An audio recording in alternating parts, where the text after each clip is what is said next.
We've got a quorum. All right. I'm going to call the meeting to order. Good evening, everyone, and welcome to the City Council meeting for the City of Alameda. Tonight is Tuesday, January 21, 2025, and we are about to go into closed session. So I would like to start with the roll call, and I'll ask our City Clerk, Laura Weisinger, to please call the roll. Councilmember Staysog? Here. Jensen? Here. Pryor? Here. Mayor Ezzy Ashcraft? Here. For present, and hopefully Councilmember Bowler will be home Okay, shortly. have we heard from him? Shortly. have we heard- Hopefully, no, I haven't. Okay, but- it's just Yeah. right on the dot, so that's Yeah. fine. Okay, so we have one consent calendar item. This is routine, will be approved by one motion unless removed by a council member. Madam Clerk, could you introduce item 2A for us, please? Yes, so this one is designating the negotiators for item 4A, which is Pacific Fusion. Thank you. Do I have a motion to approve Move the, approval. and who wants to second? Second. I have a motion from Councilmember Jensen, seconded by Vice Mayor Pryor. All those in favor signify by stating aye. Aye. Sorry. It's okay, I got it. Okay, so there are no opposed and no abstentions. Great. That passes. And Madam Clerk, would you, do we have any public comment? We do. Okay. Courtney Richardson. Welcome. Hello. Come on up to the microphone and make it yours. Bring it to the height you need it, and welcome. All right, thank you, Madam Mayor. Thank you, council members, staff. My name is Courtney Richardson. I'm the infrastructure lead at Pacific Fusion. And for the past couple months, I've had the opportunity to meet several members of the community. I just wanted to take a moment to say thank you for your consideration. Speak into the microphone, please. Oh, I'm sorry, did you guys catch all that, or should I? Well, it might not get recorded, but just from now on, speak into the microphone. Go ahead. Gotcha. But I just want to take a moment to say thank you for your time and consideration to date, and we really look forward to your feedback. That's all. Oh, thank you. Thank you. Thank you so much. All right. Any further public comment on closed session, Madam Clerk? No, there's none. Okay, with that, we will close public comment on closed session. And before we adjourn into closed session, I will ask the city clerk to please introduce the items that we will consider. Great. Item 4A is conference with real property negotiators pursuant to Government Code Section 54956.8.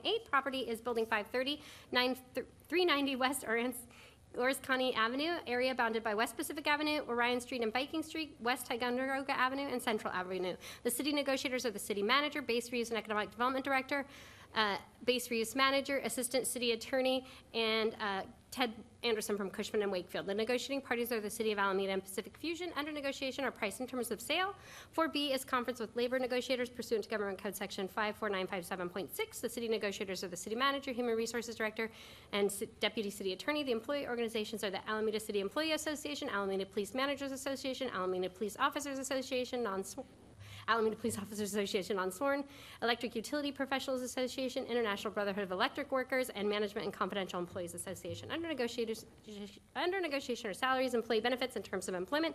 Item 4C is public employee performance evaluation pursuant to Government Code Section 54957. The position evaluated is the city attorney, Eben Chen. Thank you. All right, so we are going to take the items in that order. So could I first have everyone associated with item 4A come on back with the council? All right, thank you. And to any members of the public who are watching, we'll be back by 7 p.m. Thank you.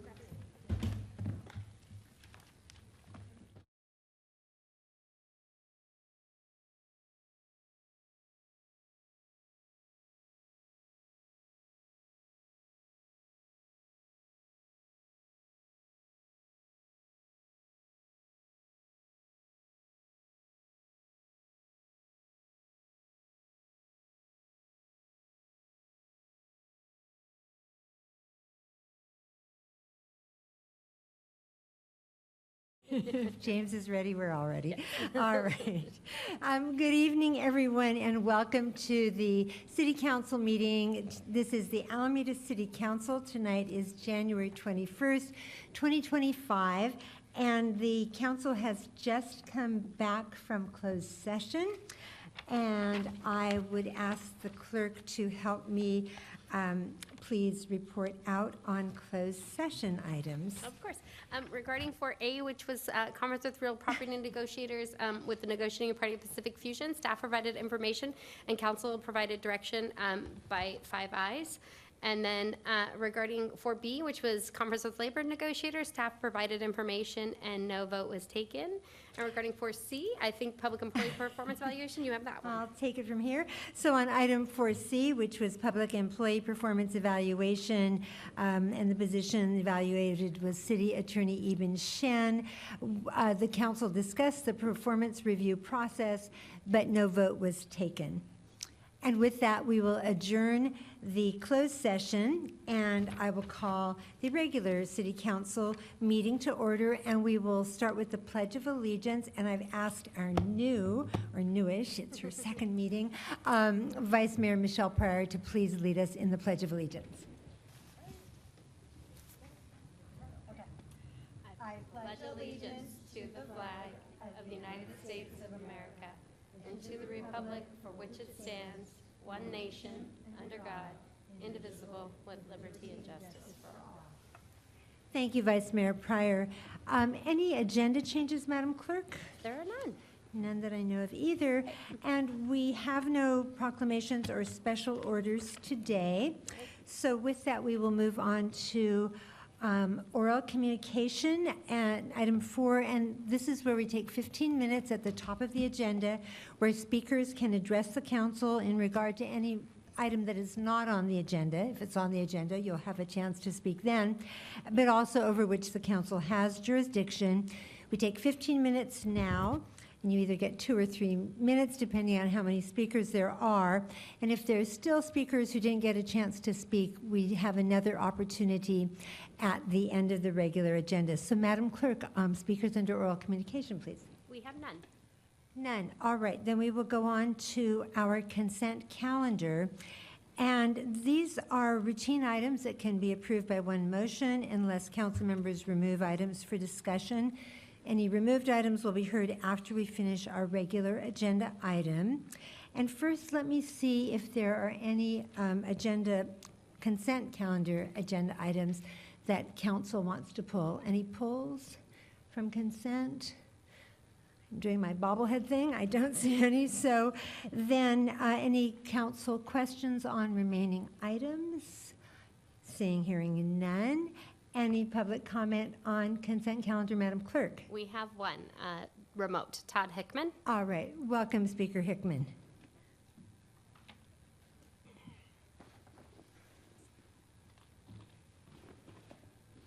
Yes, we have some glaring inconsistencies on 5E. We have building 114, which is being torn down, and the city is denying that there is any CEQA compliance required. This is another blatant disregard for the facts. CEQA compliance is required. At the minimum, this requires a certificate of approval. Another major issue with what's going on this street is it appears the city is planning on creating a parking lot where building 114 was located. And as we know, they're planning on building a building where there once was a historic parking lot, or is a historic parking lot. So this represents the layers of absurdity with the city of Alameda and their basic disregard for CEQA and all the associated laws and regulations, as well as the core principles of the transfer from the Navy and the principles of businesses, contributing property tax and sales tax to the point. So this also underscores and highlights the importance of taking streets and areas as a whole and not utilizing piecemeal, I repeat, piecemeal processes to take a street and create a parking lot where there was a building and a building where there was a parking lot. This entire street should have been taken as one project, and then we wouldn't have such absurdities taking place. This is the historic district. I repeat, the historic district And it's very important to keep buildings where there were buildings and historic parking lots where there were historic parking lots. And again, the city continues to claim that there is no compliance with CEQA required. And this is particularly ironic considering the city of Alameda does not even have lead agency authority. Since 1984, the city of Alameda has been out of compliance as the lead agency, and hence every single CEQA determination and decision made by the city of Alameda is null and void. So once this becomes known fact, it's going to be great news for everybody that's ever suffered in the city of Alameda related to CEQA compliance and the city bulldozing people's rights, neighborhoods, and everything else when they should have done CEQA compliance and taken steps to ensure that everybody's CEQA rights and the environment was taken care of and properly addressed. So we do have something to look forward to when all these facts come out. Thank you, and your time is up. Next speaker, Madam Clerk. That was our only speaker. All right, with that, we will close public comment on the consent calendar. And I am looking for a motion to approve the consent calendar. So moved. All right, it's been moved by Vice Mayor Pryor, seconded by Councilmember Daysog. All those in favor, please signify by stating aye. Aye. All right, that motion passes unanimously. So then, with that vote, I'm sure you noticed that one of the things that you approved was the, which number was it, Madam Clerk? It's 5C. 5C. I'm very excited to announce that we have new Open Government Commission members, and so they are actually here with us today. Well, some of them are here. I think 2 of the 3 are here today. My appointee, Alan Harris, wasn't able to make it this evening, but the city clerk will swear him in on Monday. But in the meantime, I think the city clerk wants to call Zach Bowling and Evan Gomez-Schwartz, who are the appointees of Michelle Pryor is Mr. Bowling, and Greg Bowler's appointee is Mr. Gomez-Schwartz. Welcome, and the city clerk will administer the oath of office. You'll both raise your right hand. Do you solemnly swear to uphold the Constitution of the United States and the Constitution of the State of California, and that you will well and faithfully discharge the duties upon which you are about to enter? I do. All right. Zach, will you sign here? And while you're signing, we just want you to thank you for volunteering your service, or for saying yes to the request. And this one's for you. Thank you, guys. Thank you. Thank you so much. All right. So then moving on, we have no item 6 continued agenda items, so we go right into our regular agenda. It's actually singular item. And the city clerk, I'll ask the city clerk to introduce the item, and the staff who are presenting can make their way forward. But the clerk and I have decided that this is a very meaty item that looks like it needs more than the 10 minutes we normally allocate. So what I would like from the council is a motion. We have to have 4 affirmative votes to extend the staff speaking time from 10 minutes. I would suggest we give them 20 minutes. I'll move 20 minutes for Wonderful. the presentation. Motion by Councilmember Jensen to increase the staff speaking time to 20 minutes has been seconded by Councilmember Bowler. All those in favor, please signify by stating aye. Aye. Aye. That passes unanimously.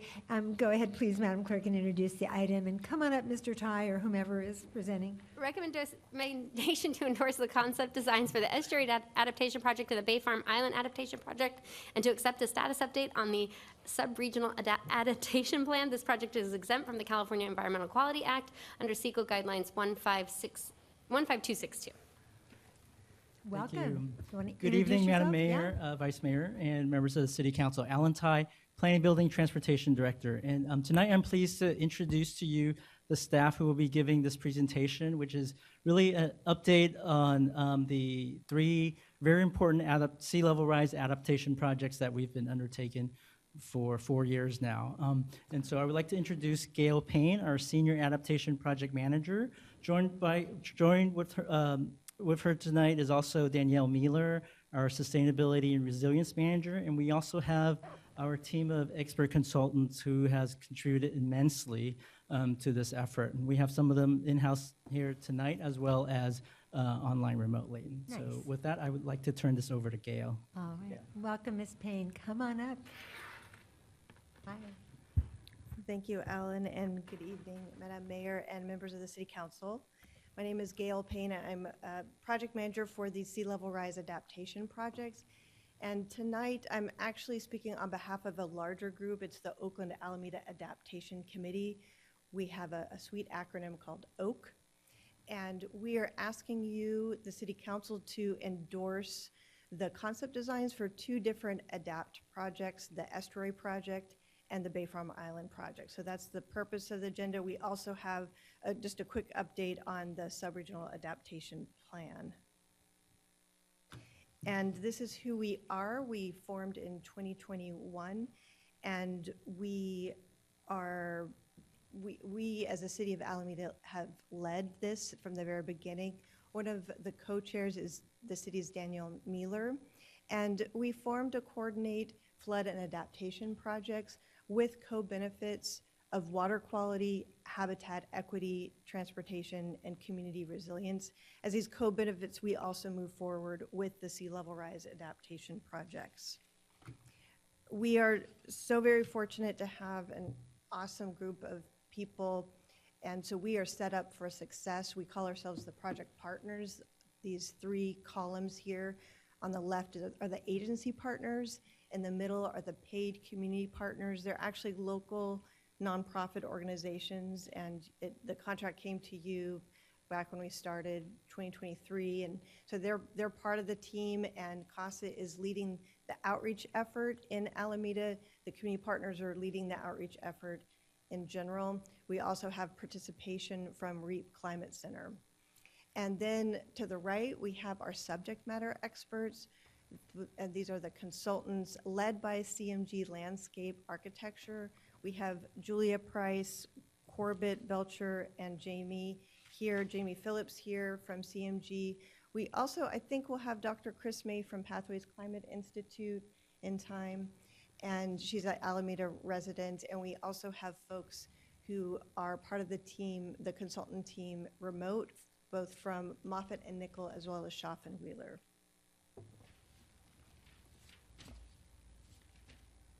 And since fall of 2023, we have been fortunate to work on funded projects. They're all in the planning phase.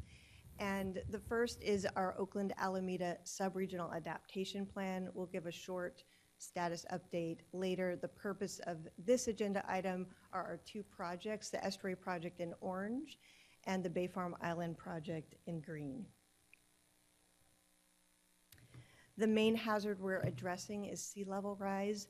These projects are near-term projects, and that's on the left side. They're accommodating up to 2 feet of sea level rise with additional 2 feet for uncertainty, which brings us to an elevation of 14 feet. And then for the long-term projects, would ideally build on these near-term projects and protect us even more to 17 feet. We're really looking at combined flooding. It's not only sea level rise that we're showing on the left, but also precipitation issues. We're having those bigger storms. And then all that exacerbates the groundwater, the rising groundwater. And so with that, these concept designs at the bottom have the treatments, the shoreline treatments of seawalls, levees, and redevelopment at higher elevations.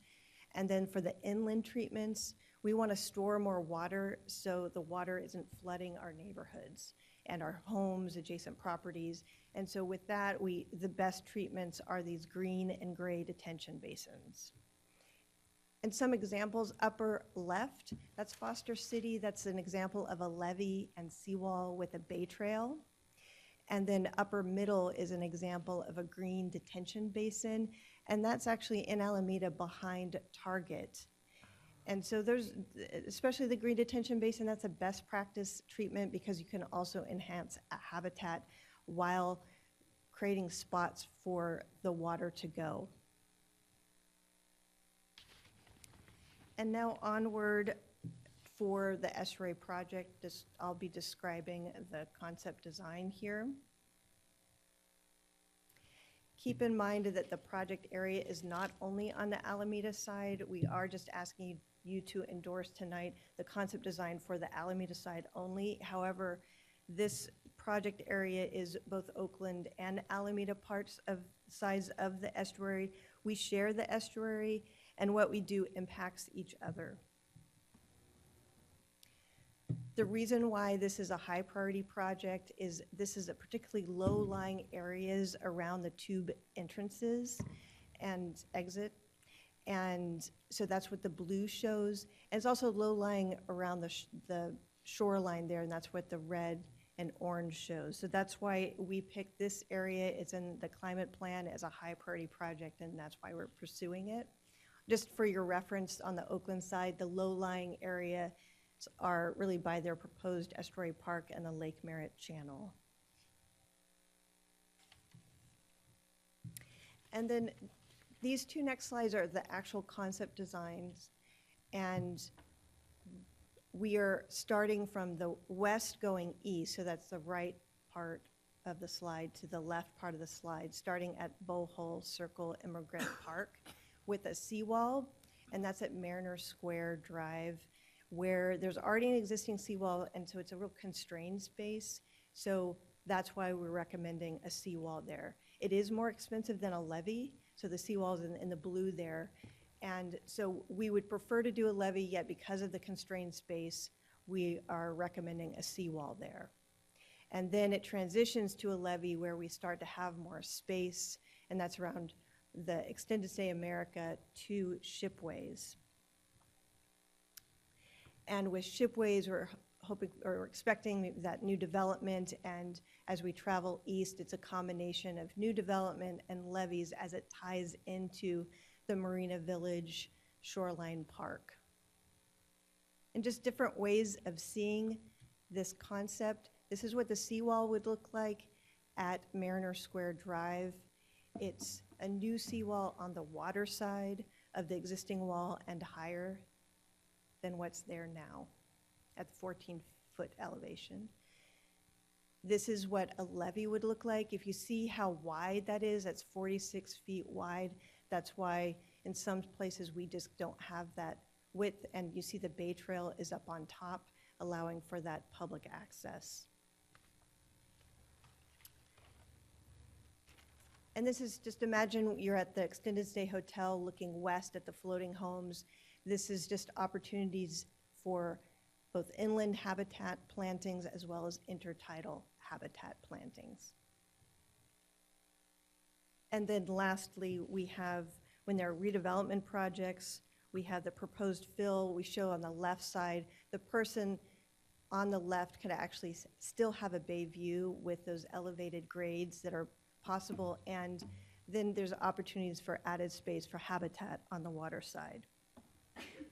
So those are the shoreline treatments for the estuary project that we're recommending now for the inland treatments. The CMG team analyzed the north side drainage basin, and the city's storm drain system is designed for 10-year storms, like most cities. And what we're wanting to do is bolster that. When there are these bigger atmospheric rivers, we want to have a place to store water. So the water drains in this whole drainage area north towards the estuary, and that's also part where the tubes are. So the tubes, around the tubes, those are our highest priorities on where to put the detention basins. And so this just shows that potential locations for detention basins, with our highest priorities being these linear areas by the tube, especially the Posey tube area, where that's going to be our first priority. And So this is just one example of how it looks. There is an EPA grant due in April, and we are considering targeting this space and another one just north of there. The two parks that are listed, Gene Sweeney Park and Neptune Park, those are going to need more community input with more detailed community, detailed concept design. And lastly, before we get to Bay Farm Island, we are fortunate that President Biden did late last year, include the estuary project as part of the Water Resources Development Act for $30 million. That's both for the Oakland side and the Alameda side. So that is something that we are going to be doing this year, is working on the appropriations with our federal lobbyists. And as our mayor said, our U.S. senators, they're well positioned to help us achieve that. So that's where we are. Unfortunately, our Caltrans grant does end next month, and so we are funded, or we are no longer funded. We finished as of tonight the concept design, and seeking funding as our next step. Now for the Bay Farm Island adaptation project's concept design. The project area is not only Bay Farm Island, it's also the north field of the airport, as well as Caltrans State Route 61 Doolittle Drive. The waters are commingled here. The blue shows the low-lying areas, and the goal is to get this whole area out of the floodplain. So we're really looking at flooding here. And trying to get them out of the floodplain. That is our highest priority. And this is the project area. We're looking for you to endorse the concept design west of the Bay Farm Island Bridge along this northern shoreline of Bay Farm Island. And note that we're trying to address erosion. That's what the orange fencing is showing. And then to the right, we're showing on Veterans Court the flooding that's happening. So we're also trying, those are the priorities. And this is what the concept is: nature-based solutions to address the erosion with rock and wood groins, as well as feeder beaches. And then to the right or east of there is a levee between the lagoon to Veterans Court, and the Bay Trail would be on top of that levee. And then the lagoon would also have upgrades, new tide gate, pump station, and gravity pipe with marsh expansion at Veterans Court. And I'll just run through that a little bit, different ways of looking at it. So this is the levee with the Bay Trail. And the upper image shows marsh expansion. That's ideally what we'd want. This California sea blight is unique actually to Bay Farm Island. So it's a high priority, unique species to this area that we want to enhance. And this is another view. It shows the nature-based solutions. The right side shows the gravel berm and the rock there, and that helps reduce the force of the waves as they come in, so that will help reduce erosion. And then the pump station and tide gate, right now that's all on the bay side. The consultants are recommending moving it to the lagoon side, and so it just would help provide an opportunity for a public overlook and other public access amenities. And then lastly, we have the Veterans Court. We would add in the levee that takes up more space. So we're shortening the Veterans Court to Veterans Park, still allowing for 20 to 25 parking spaces, and also expanding the marsh and enhancing the habitat. So it's a great solution there. This is a flood reduction project. It's not a transportation project, which is why the wooden bike pedestrian bridge is not in there. And the consultants did a great job analyzing it, though. It's just we ran out of money for our FEMA Brook grant, capped them out at $50 million. But we do have some ideas on how to move forward, and that can happen with Public Works, our transportation division, and East Bay Regional Park District. And which the first two are the ones that look most promising, either another bridge or an undercrossing and we looked into it. Boulder, this is a beautiful one in Boulder, Colorado. I think they have like 80, and so they're quite successful. And then lastly, what we're asking you to endorse tonight is actually the concept design on the Bay Farm Island, which is numbers 2, 3, and 5 of this larger FEMA grant that we went after about this time last year. And it also includes the Port of Oakland and the City of Oakland. And the reason why we did this is the waters are all commingled, so we have to address the problem all at the same time, multi-jurisdictional effort. And FEMA considers a priority area as the airport and East Oakland. So we just attached ourselves to that, and it only requires a 10% non-federal match. This project is being recommended for further review by FEMA, so that's what we'll be doing this year, is working with FEMA or Cal OES to secure those funds.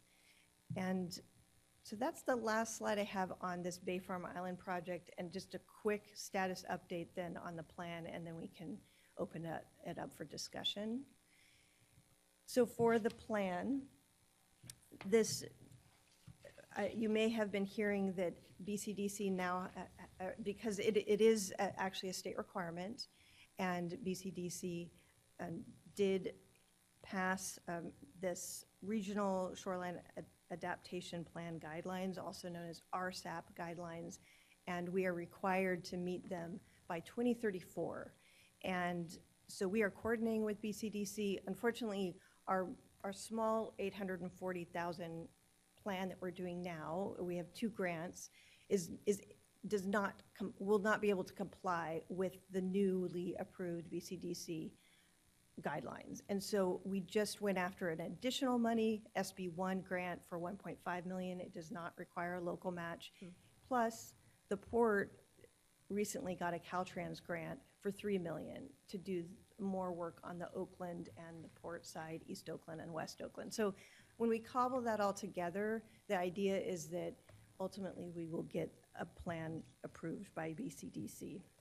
And we are in strategy development now. We hope the idea is to go public with some strategies later this year, probably mid this year, and come to you with another update, potentially a request for approval towards the end of the year.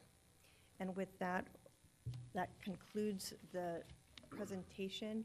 Oh, this is the governance, that's always exciting, is that this is part of the plan. We did an analysis, we have a great sub-consultant who looked into how to proceed, and we really zeroed in after a bunch of interviews with our project partners on having a lead agency with project-specific MOUs for each project. And so that's where we're focusing in.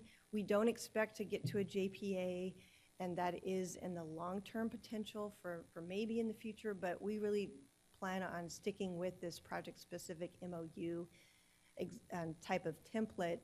The one that's in process now, we have Cara Silver at the City Attorney's Office leading it. With the other agencies, we already have a draft term sheet, so they're doing a great job at it.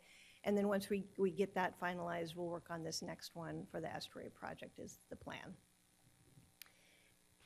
And with that, we are ready for your questions and discussions. Thank you so much. Look at that, with 1 minute and 15 seconds to go. Council, before we open this to public comment, this is not time for council comment or deliberation, but simply any clarifying questions that we have for staff on this staff report. Any clarifying questions? Let's start with, on my left with Councilmember Daysog. Yes, clarifying questions. Regarding nature-based approaches, have you did you have discussions regarding nature-based solutions, perhaps on the estuary where Pasta Pelican starts and just a little beyond Oakmont? Granted, we'll have to protect Oakmont, but because there does seem to be a lot of space between the water and I think that's Cardinal Point, is that? So did you contemplate nature-based solutions there? in another area of nature-based solutions, did you contemplate or have discussions about those kind of approaches to the Veterans Court area? Because, and including perhaps like where the tennis courts are, the Harbor Bay Club. Granted, we're talking, many, many decades, okay, so please, let's not get all, but because those just seem to be open areas, so. Yes. So first of all, we do have some of our subject matter experts remote. I don't know if they can. Let's call them in. Who would you like to answer that question? Dilip Trivedi is, there's several. I just wanted just to see if we could line them up, and we'll start responding, but. So are they on the, They should be. Do you want them all put in case they have to answer anything, or just put them in when they need to be? why That's don't what you start with the one, maybe? Sure. Okay. Sure. Yes, and so when I went through the presentation, I did simplify a little bit because it is a constrained space, yet there are opportunities for nature-based solutions in the constrained space. And maybe you'll have more to say Sure. about it. At Cardinal Please Point. introduce yourself first. Hello. Thank you. My name's Jamie Phillips. I'm a principal of CMG Landscape Architecture, leading different portions of the project. The question about Cardinal Point, in that location, there's an existing seawall there today. And, to make it taller, our colleague Dilip Trivedi has recommended that we build the seawall to the outside of it. We are hoping to do living seawalls there. There's a pilot project happening now at San Francisco Waterfront Resilience Program that we're hoping to copy on that seawall. And the second question about Veterans Court. So, and when I mean nature-based Yeah. solutions, actually another way I'm really trying to say is just surrendering certain parts to the oncoming water. Yes, I think the Bay Farm Island project area has a little bit more space The to Veterans back up a little bit because more of that area is already a park. And I would say on the estuary side, where there are places where there aren't buildings like right against the edge, we're planning to move back a little, make more room for habitat on the water side and the land side. And then later, when we get into the bigger sub-regional adaptation plan, that's looking longer term, which gives us kind of more time to plan for redevelopment. Thank you. Other clarifying questions, Council Vice Mayor? Madam Mayor? I'm so sorry. I'm so sorry to Oh, interrupt. do One we- of the one of the Yes. consultants that's online raised his hand, so Yes. maybe if we want to let Okay, him. sure. Subject matter experts are always welcome. Okay, who do we He have? raised his hand, so let's see if he wanted to comment further on it. I'm promoting him to be a panelist, so we can show him on the screen, and he'll be here in a second. Okay, and who is this again? Chris Gillard? Okay, Giard. Chris Giard, yeah. Okay. Thank you, everyone. I just got promoted to answer this question, and I think Jamie answered it perfectly, so I'm going to leave. There we go, sorry. Nothing to add? Okay. Move on, Okay. sorry, thank you. Okay, well, at least now we know how to do the drill. Okay, so did I see nothing for you for now? Did I see your hand go up? Vice Mayor Pryor. Yes, I have a question about the Bay Farm Island part.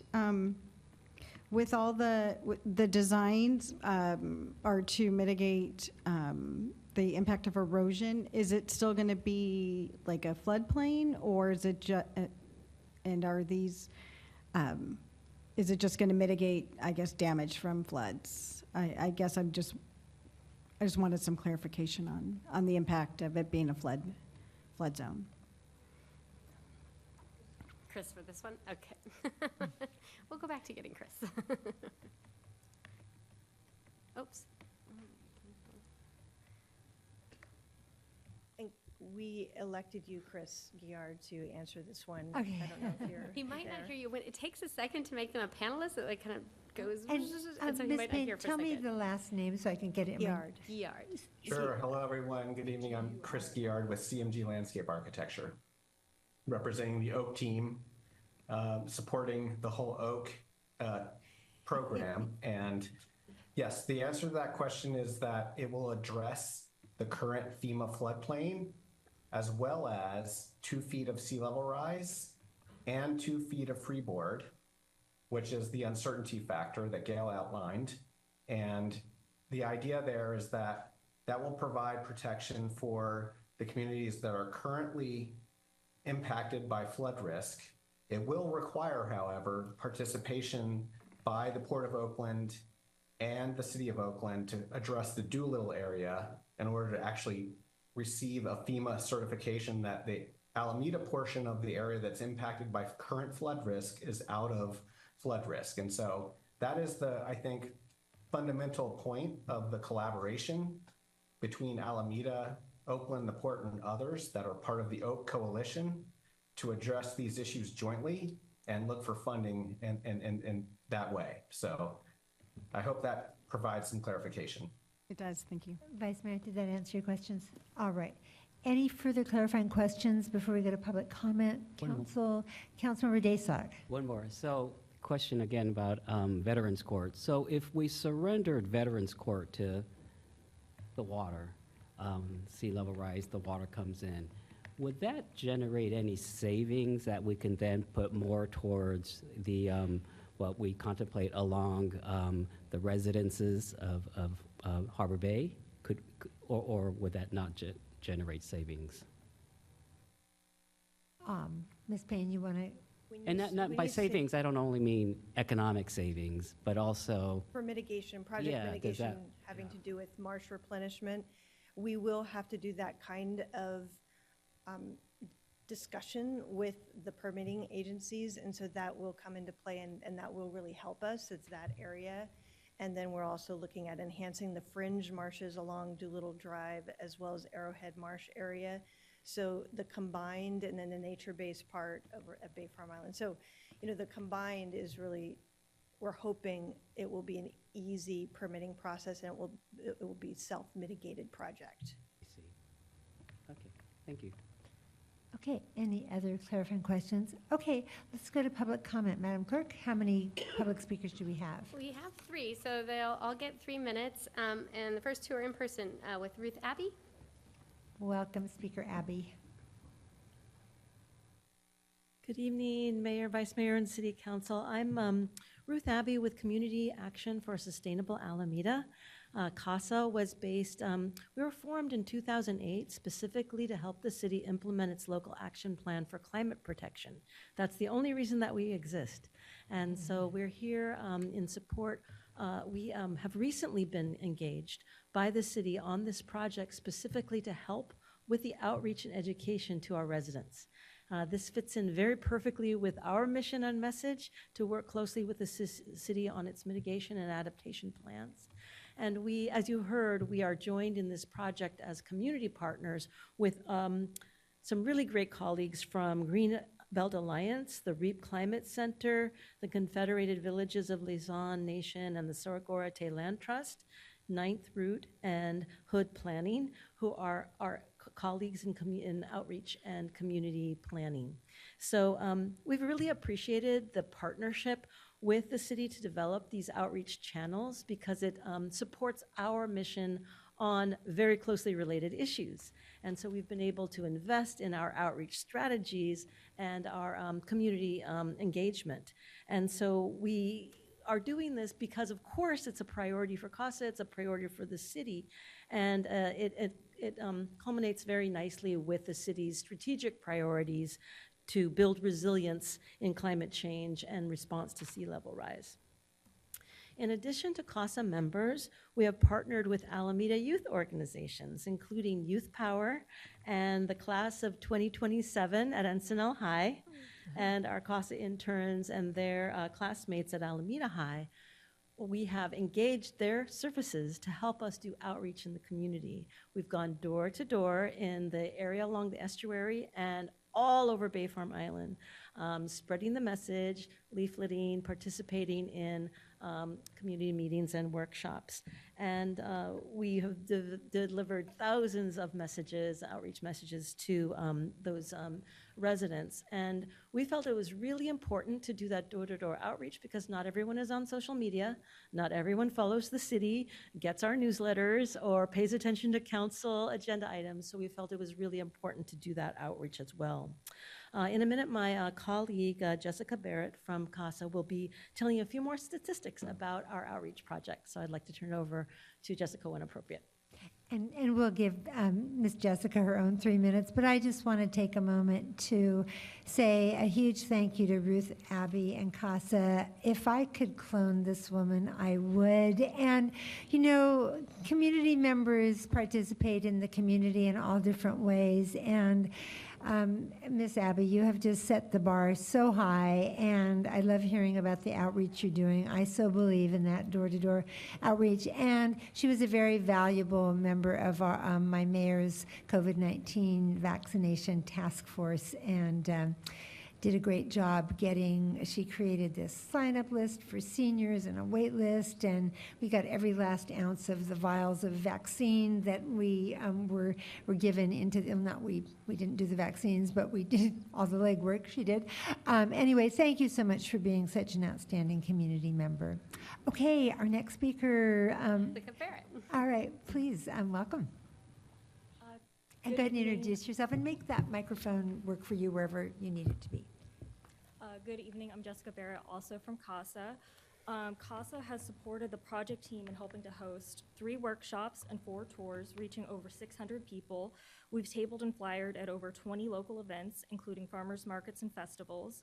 We have created and distributed educational materials on these projects in person to local businesses and residents with the help of the local high school climate leaders. We have also done this via emails, social media posts, and local print publications. With the help of our outreach, the Oak newsletter has reached over 1,600 subscribers, and posts about Oak projects have over 16,000 views. We have made presentations to local schools, yacht clubs, homeowners associations, and special interest groups. We have also established partnerships with local businesses and arts associations like the Rising Tides Arts Initiative. Currently, we are excited to expand our partnerships to create resiliency strategies with our city school district and CERT teams. We are also soliciting more input on our survey, which is available online at oakadapt.org. That's OAACadapt.org. This survey has been open for several weeks, and it will be open until the end of the week. Thank you very much for your time. Thank you. Next speaker. Our last speaker is remote, and it's Todd Hickman. Welcome, Speaker Hickman. Yes, it was great to hear this presentation. It was well done. It's a great cause. I truly appreciate all the horsepower that's involved in this.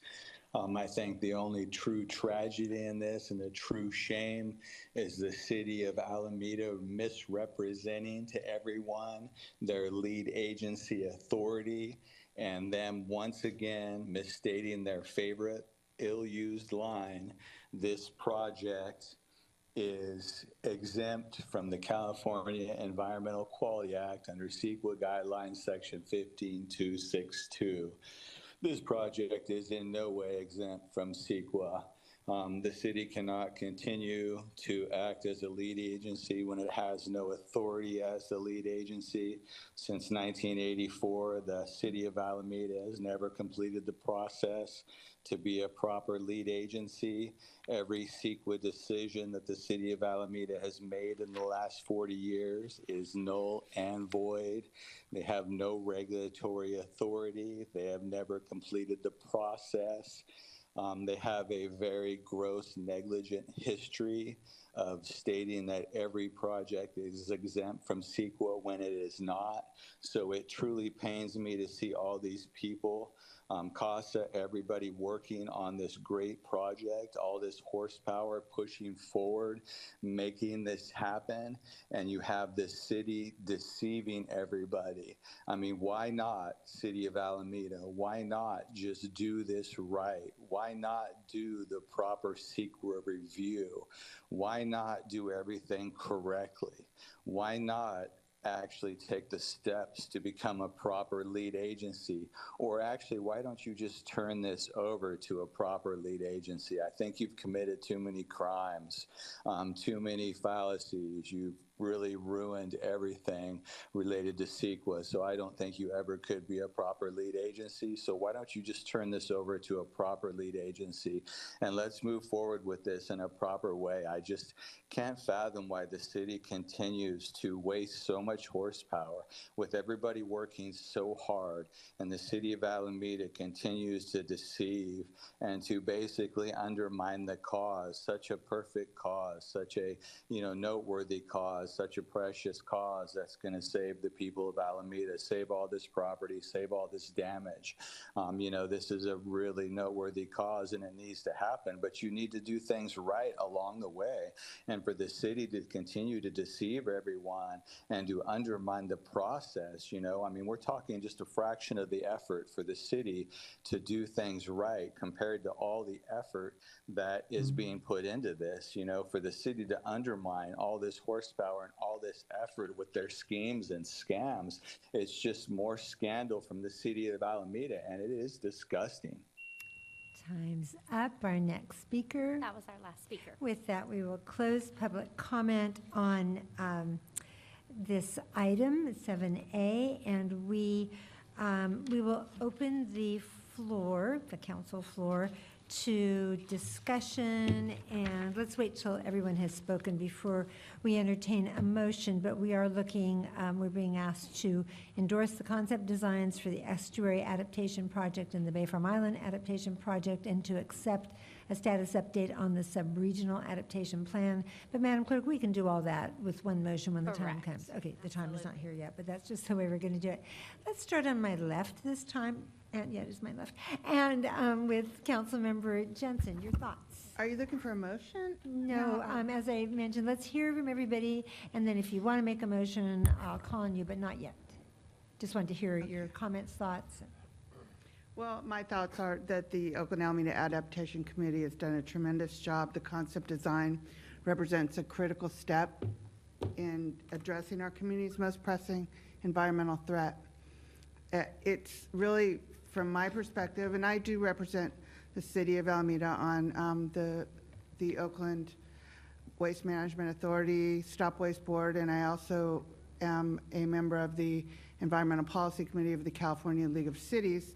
So I've been trying to pay attention to these issues, and it's my belief that it's only through these types of partnerships that we will be prepared to respond to sea level rise. So what I think about is Alameda, it became an island a long time ago, 120 years ago, to support our maritime industries.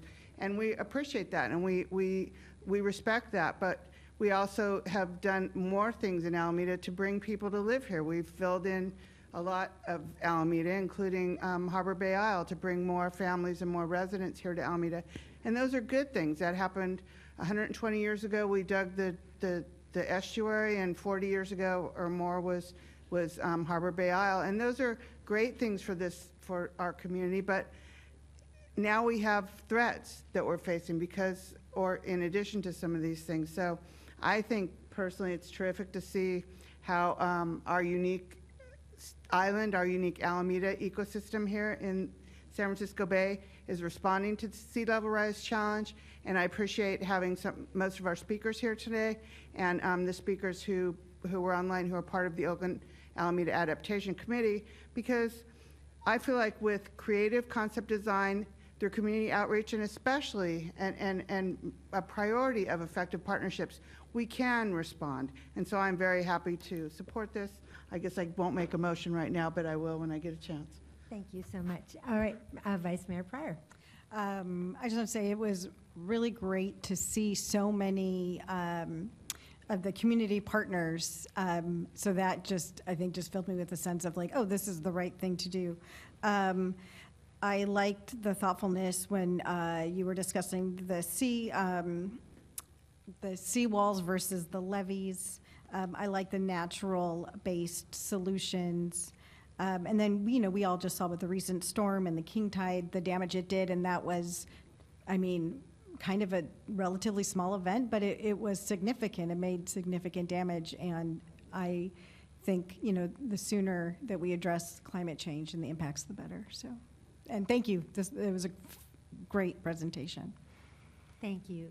Councilmember Bowler. just want to thank staff and speakers for good presentations and comments, and echo what Councilmember Jensen said and Vice Mayor Pryor said. I think those were really fine comments, and it's good to see us making some good progress here in a really important area for our environment and our sustainability. Thank you, Councilmember Daysak. Well, thank you. I want to begin by saying, first and foremost, that I definitely support staff's recommendation. So that goes without saying. But, you know, Alameda, like every city across the world, but most especially those with shorelines, were uniquely challenged by global warming and sea level rise. And I think because of that, there are some important questions, maybe some bordering on ethical, that we really have to have a public conversation about. And I want to focus, for example, on the Veterans Court, but not just Veterans Court, but to the area that's immediately to the left, to the west of Veterans Court. Because it's like, you know, I like the idea of nature-based solutions, but there is no more nature-based solution than basically surrendering certain parts of areas to the incoming tides. Granted, you know, you do maybe want to put in some kind of marshes, et cetera. But I think that discussion really, as a community, we should be willing to engage in that kind of discussion. Most places, I think, they want to put seawalls everywhere. Go to Foster City, you know, seawalls, you know. They don't want the water to come in. But I think here in Alameda, you know, we've had robust discussions about giving up certain parts of Alameda, like D-Pave Park on Alameda Point, where we're, you know, purposely inviting the water to come over and take over certain lands. And I think we need to talk about that for the area that's adjacent to Veterans Court, because 30 or 40 years down the line, do we really contemplate spending X amount of dollars to save tennis courts? You know, so these are ethical questions that we need to begin to have right now. Because if we have these discussions right now in terms of where we might surrender certain areas, that might then generate savings where we can even devote to areas further west of this area, which are very, very residential. So I definitely support staff's recommendation and the work of CASA and all the residents who are involved. But, you know, I think we, of any cities in the Bay Area, you know, we should welcome, you know, discussions regarding not just nature-based solutions, but surrendering certain parts where it makes sense to the incoming tides. So anyways, I think that's as much as I want to say. Thank you. Thank you, Councilmember Daysak. I'll go last, but I'll just segue from your last point. So I would want to defer to subject matter experts as to which manner of addressing sea level rise, groundwater rise, what have you, is used. There is a book, I think I've mentioned it before from the dais, and I don't get any royalties from recommending it, but I highly recommend a book called California Against the Sea. It's now in paperback at Books Inc. I'm sure you can get it at the Alameda Free Library. But it is written by a woman who's an environmental reporter for the Los Angeles Times, and it takes you up and down the California coast and looking at different ways over the years and going back to the first people whose land this was, the Native American tribes who lived. They start with the area of the Channel Islands and talk about nature-based solutions that they use. And depending on, and again, we are coming to this situation in a built environment. If we were starting with a brand new from scratch city, we might do things differently. We might not cite a city right here along along the water, but here we are. And so the point being that there are different solutions depending on different situations, and there's a lot of considerations that go into it. And yes, some cities have dealt with more success than others, and it does come down to the votes and the directions that policymakers like us give. But I, as a policymaker who, even with my Bachelor of Science degree from UC Davis, I will always defer to the subject matter experts who have the most current level of expertise to share with us. But I can see that that's what we have working with now.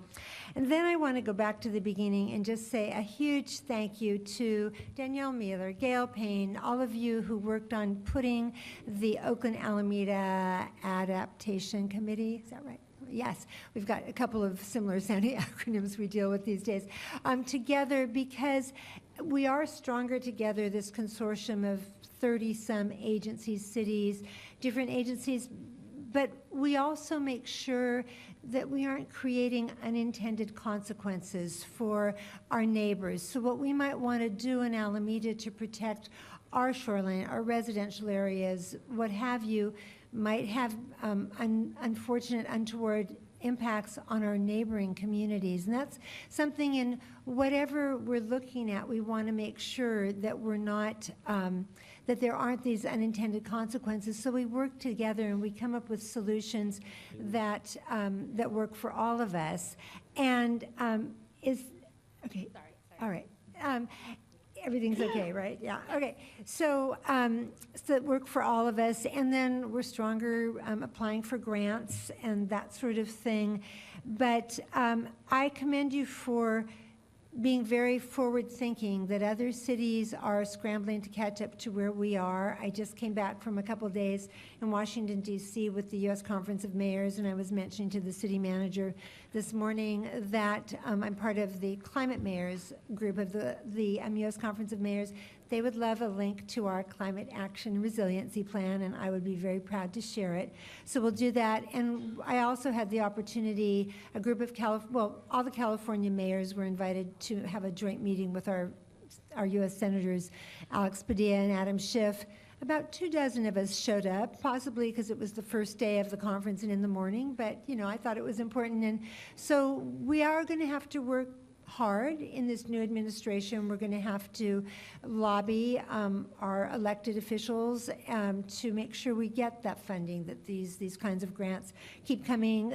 The senators did remind us that, you know, states like Texas have ice storms that shut off the electricity, and so it does tend to be a bipartisan issue, so that is a good thing. And then just a thought about the pump stations. When I was looking at the renderings, while I was in D.C., I got to spend a little time with my son who lives back there in Alexandria, Virginia. There's a new metro station near where he lives, and we took a walk on kind of a snowy day, but in the linear park that runs along the Potomac and behind the metro station, and they have, of course, pump stations, and they've utilized signage so that it's along the walking path, and it's a way to educate the public. So that's always a good thing when we can tell a story and bring the community along. So keep that in mind.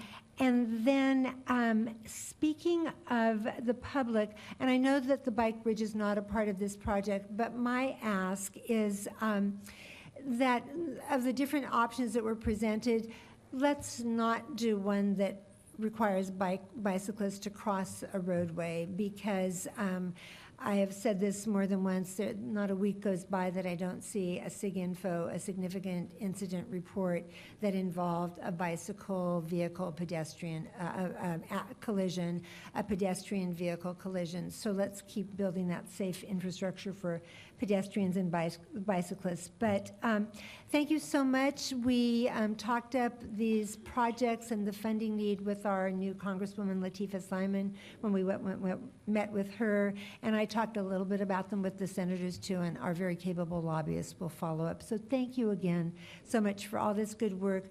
I'm ready for a motion. Councilmember Jensen. Oh, so sorry, I there's just more. wanted to Yes, just comment a little Councilmember bit further. Daysog, back to you. Thank you. I'll be quick, too. So if you could just pull up the presentation, page 24, and then kind of zoom in on this part of, if you're able to. Are you able to zoom in? Can you? Yeah, exactly. And then just go a little bit. Yeah. So go further, drag it further. Yeah, so we can get the Veterans Court a little bit more. Okay, great. So I think the issue that I'm getting at is, again, I support completely staff's recommendation, but, you see that we're creating, a natural-based solution with a trail on top that's kind of protecting tennis courts. All I'm saying is, that we should have. By the way, I recognize that members of the Harbor Bay Club will be very upset to hear this. But, as council members, I think these are the type of conversations that we have to have for the future generations of Alameda as to where we're going to protect, where we're going to devote our scarce resources, and where are we going to basically surrender to sea level rise. And so that's why, as you look at, us protecting the tennis courts and even Veterans Court, I would say, I hope future generations of Alameda have conversations about, alternative ways with potential of even surrendering parts of that so that we can then take savings towards the area where the pump stations are. Again, I know Harbor Bay members will be upset, but we're talking 30, 40 years from now.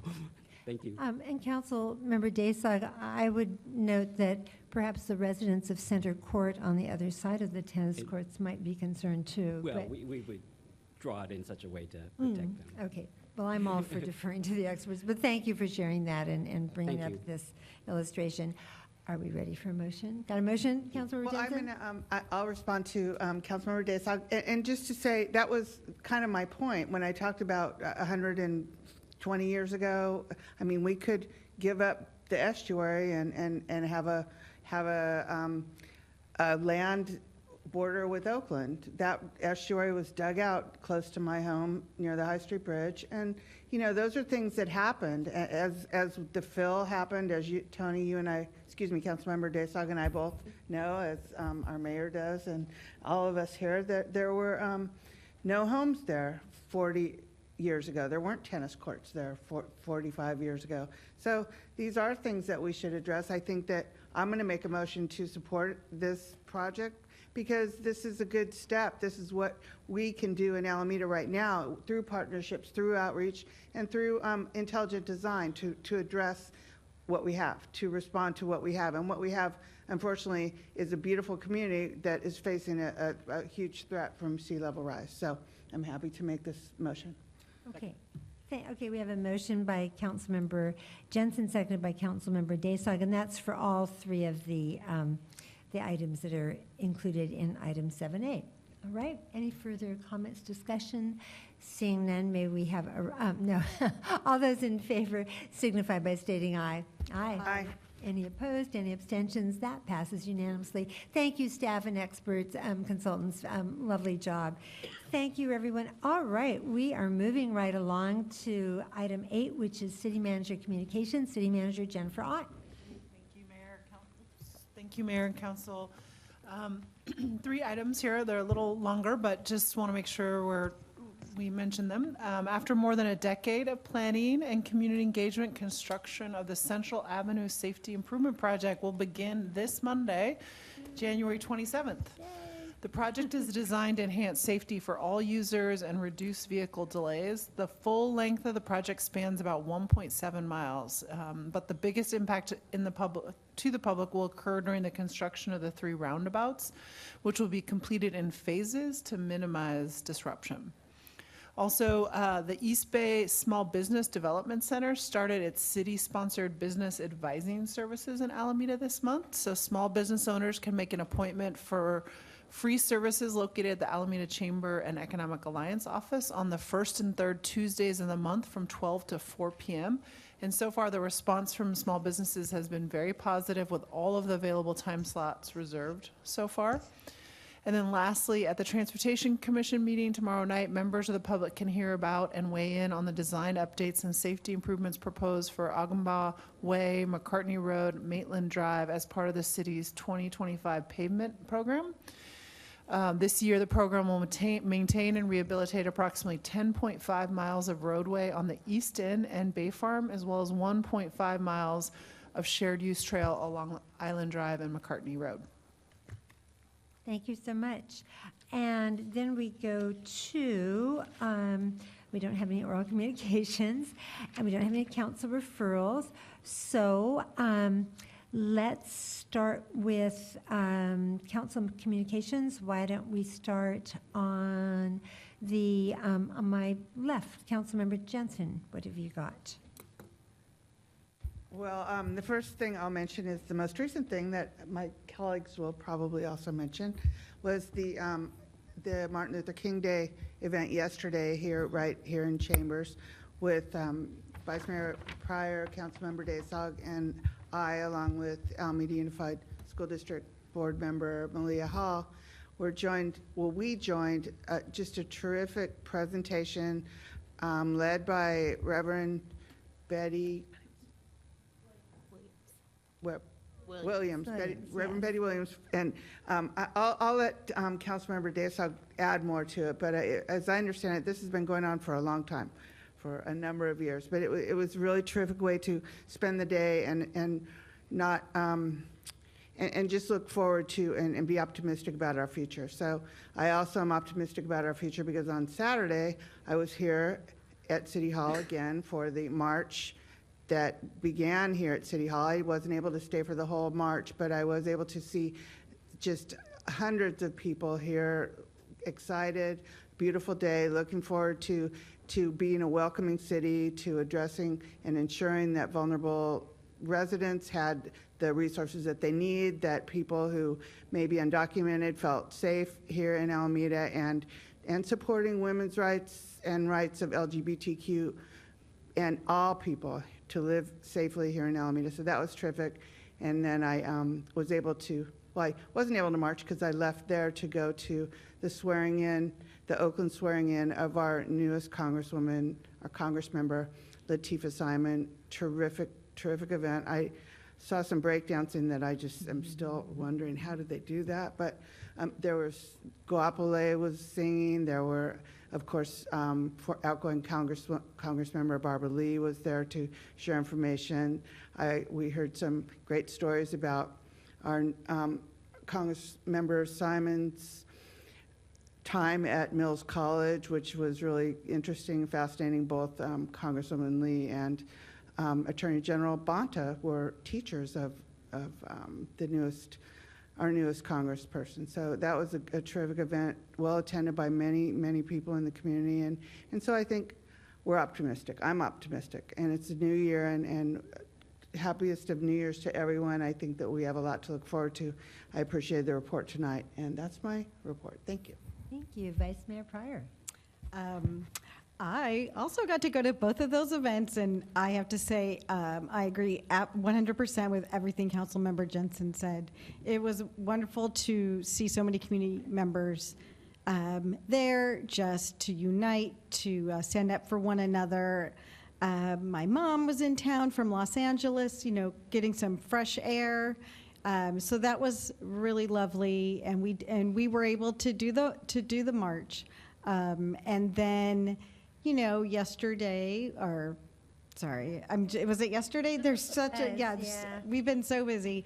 I woke up a little sad because of national politics, but it was wonderful to come here in the space to celebrate, Dr. King, obviously a great man. And so that I definitely left here feeling optimistic. And also, ready to unite and stay strong and vigilant. So nice. Councilmember Bowler. I'm sorry to have missed these wonderful events for Dr. King's special day. I have nothing to report. And Councilmember Daysog. Yes, it was a great event. I certainly appreciated all the work that Reverend Sister Betty Williams did in putting together the event, which I guess was the 48th since 1977. So I join Vice Mayor Pryor and Councilmember Jensen in expressing gratitude for her and all those who had participated in it. Also, I just want to briefly mention that the Alameda Post had a great news article on recent endeavors of the local police. So I just want to make sure to mention that for those who look at the online news, Alameda Post, and I would hope to also submit it to the city clerk as an example of the great work as reported by our local news of the police department. Thank you. Thank you, Councilmember Dayside. And when I opened my iPad, I'm not sure how it shows up, but there's a really nice photograph of the Alameda Police Department all lined up and very nice looking. So since our last council meeting, which I think was the 7th of January, on Thursday the 9th, I attended the Alameda Fire Department promotion ceremony. I think I saw Councilmember Jensen there too. And those are always impressive. On Friday, January the 10th, I was a speaker at Leadership Alameda, which is the program that the Alameda Chamber of Commerce puts on, teaching people about every aspect of city government. It's really impressive. And I always encourage people to run for office. And in fact, someone approached me and said, would you be interested in doing a workshop through the chamber about how to be a candidate? I'm always looking for candidates, good candidates. So I said yes. And then somewhere along the line, I flew to Washington, D.C. I think it was last Wednesday morning. I flew to Washington, D.C. I got there in the afternoon, and the next morning I met up with our federal lobbyists, and we called on our new Congresswoman, Lateefah Simon, in her Washington, D.C. office, and she told me that I was the first elected official to call on her. And Sarah Henry, our communications director, sent me with Alameda swag for everyone I called on. And so our nice Alameda coaster, she was so pleased to put it on her coffee table. There was nothing on her coffee table. This is definitely a new Congresswoman's office.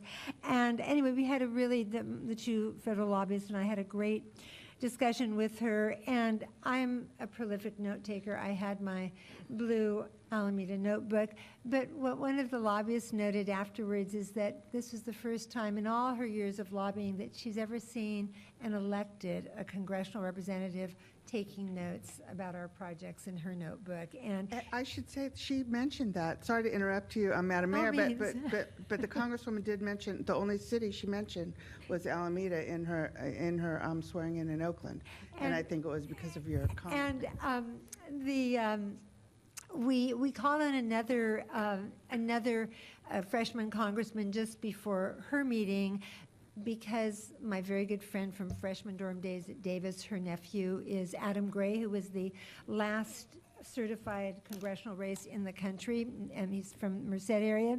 So we were in his office, and if you've been in congressional offices, they all have the big screen, and if the things are going on the floor.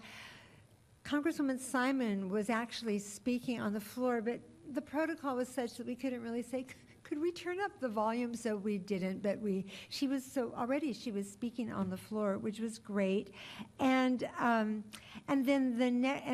so I met with another freshman congressman about another issue later in the day. That'll come back at another time. And then the next day, the conference started, but our California senators, as I mentioned earlier, had sent word that they would, rather than have individual meetings with all these different California mayors, they would meet with all of us at the Capitol Visitors Center, which is a great place you should visit when you're in D.C. So we were in a conference room. There were no more than 24 mayors, if that. And so I made sure that I was up close to the table where they were speaking, and just had such good answers to questions. Of course, Congressman Schiff is he's former Congressman Schiff is new to the Senate, but he's not new to D.C. But they were fielding questions about immigration and how to deal with that, and of course the L.A. fires, and is California really going to get aid? Is the aid going to come with strings attached? And these are just, sobering topics to deal with. And I asked the question about, my city is an island, sea level rise is an existential threat to us. I'm concerned with a certain anti-science bent that we seem to be hearing, and already environmental protections that protect us from a rising climate and all those negative things are being rolled back. What should we do? And that's when Senator Padilla told the story about, a couple years ago, do you remember Texas had ice storms in like the summer or something? It knocked out their grid. And so they managed to get money with the support of Texas into the bipartisan infrastructure bill. But he did emphasize, and I told staff this in an email I did this morning, that just remember whenever we're asking for this money from the federal government to tell that story. Success begets success, and it's hard to argue with. This money is going to protect property from flooding, businesses, homes, and all that sort of thing. So those were productive. That was a productive meeting. And then at the U.S. Conference of Mayors, sessions, great sessions, and they run concurrently, so you can never get to all you want to. But I attended sessions on how to deal with the immigration challenges, on environment, on getting more money for your transportation projects and electrification, disaster response. And we're all thinking of the LA fires, and they were mentioned so many times, but when the program was set, it was the mayor of Charlotte, North Carolina, the mayor of Issaquah, New York, Issaquah, Washington, that went through a bomb cyclone. What was the other one? Anyway, every region has their crises and disasters to deal with. And I think one of the most touching moments was a luncheon speaker we had in person was the mayor of Lviv in Ukraine, and there he was speaking to us. And he started out by saying he sends his heartfelt thoughts and deepest wishes to the people of North Carolina who have suffered through the storms and the people who are suffering in the LA fires. And you just stop and put that in perspective. This man is the mayor of Lviv in Ukraine. And then he showed us this slide presentation. I'm sure there were no dry eyes in the house. Mine weren't. But a family in his town in Lviv, their home was bombed. The father was killed. The mother, she lost her leg. He showed her in a wheelchair, lost one leg from the knee down. The maybe 13-year-old girl, darling girl, she lost both legs from the knee down. And the second teenage sister, she was okay, but they spent months in rehabilitation. She had other injuries. And he said, they don't have a father, so I'm their father now. And that was in 2022. And then in 2024, in the Boston Marathon, the young girl who lost her two legs from the knee down, she ran the Boston Marathon and she finished it. And you could see behind her, people were carrying, the blue and yellow banner, the flag of Ukraine, and in their jerseys and everything. But just amazing and really uplifting. That just reminds you that there are tough times, things happen, communities come together, and that's what we are going to do. And that's my wish for our city and on up to the federal level. But it is really uplifting to be there with mayors from around the country and listening to their issues. The mayors of Phoenix and Tucson, who I've gotten to know over the years. The mayor of Denver, who I hadn't met, former high school principal, great background to be a mayor. But they were talking about, we're making plans for, what happens if there are immigration raids and kids come home and the parents aren't there. And you just think, oh my gosh. But they're working on it. We heard from Mary McCord, who's a constitutional scholar, former U.S. attorney at Georgetown Law Center now, and she's already preparing lawsuits. So this is America. We're going to do things the right way. Anyway, thank you, everybody. Thank you, staff, for all the hard work. What do we have? Oh, yeah, we got one more item. That's right. Sorry. 11A is Yes. mayor's nominations for the Commission on Yes. Persons with Disabilities, Golf Commission, Historical Advisory Board, and Public Utilities Board. So because I've been traveling a bit, I've only gotten through the interviews for the Historic Advisory Board. We have so many talented residents who apply. And so my two choices, who you will all meet, council, and you'll vote on at our next meeting, are Joshua Bevan, who is applying for one of the at-large positions. He has a master's in historic preservation from University of Pennsylvania and minor in geography and planning. And he has worked in the Bay Area with firms like Page and Turnbull. He is a historic preservation consultant is what he does, and just really loves Alameda, and he is one of my two choices for the at-large position. And the second one is Arthur Brito, and Arthur Brito is a landscape architect, but very interested in how landscape and yard design fits into the overall character of a neighborhood, and to try to make the landscape match the homes and the architectural style. I think it's probably near and dear to my heart that he's a UC Davis grad. Go Aggies! There's a couple of Aggies on this dais, and for those of us who attended UC Davis, he drove the London double-decker bus when he was at Davis, and that's how he met his wife, who also drove a London double-decker bus. And so you will get to meet them. But what I will say about every single candidate that Steve Buckley, who staffs this committee, everyone, when we ask, because we ask them all the same set of questions, what made you decide to apply? I just love Alameda. I have lived here. Maybe it was 2 years, maybe it was 9 years, 15 years. I just love Alameda. I don't want to live anywhere else. I want to give back to this community. So those are the folks we're putting on our boards and commissions, and I look forward to you meeting them in person when they come next at the next meeting. Okay, how am I doing, Madam Clerk? Is it? That That's was the it? last Okay. thing. Yes, thank you for that. All right, so with that, people, is this a record? It is 8:22. Oh, Madam Mayor? From the City Attorney's Office, Len Eslanian. Yes, Sorry. very briefly, Mayor and Council, City Attorney Shin just texted me and wanted me to apologize to you all for his inability to be here tonight. His Board of Supervisors interview meeting just got out a few minutes ago, so I told him to go home, but. And they started a lot sooner than we did, at 7 o'clock, right? They didn't set a Yes, record. I believe so. I think around 3:30, I think it was 1:30, actually. Yeah. even earlier. Yeah, only because we were supposed to meet at 1:30, but that didn't happen. Yeah, thank you for that. We'll put his dinner and his dessert in the refrigerator. Or you could take it down to your floor. Because if it's left in our refrigerator, there's no telling what might happen to it. So. Anything else from anyone? With that, thank you everyone who's watching in person, watching at home, especially thank you to staff. It's 8:23 and this meeting is adjourned. Thank you.